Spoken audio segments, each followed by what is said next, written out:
I reached out to LRE because I had trouble with my driveway. Austin came to my house to give me a proposal. I don't think it's just a female thing, but maybe it is. I didn't want to spend money on a driveway repair. I would rather buy artwork or go on a trip. There's nothing fun about spending money on concrete.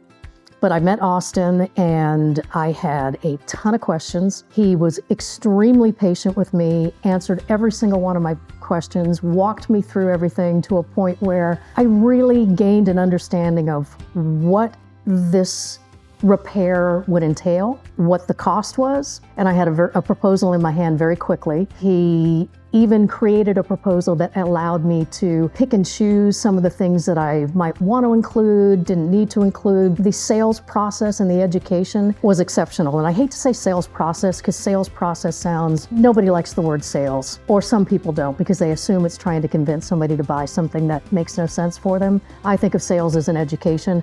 Austin was an educator. And that's what made me ultimately make the decision.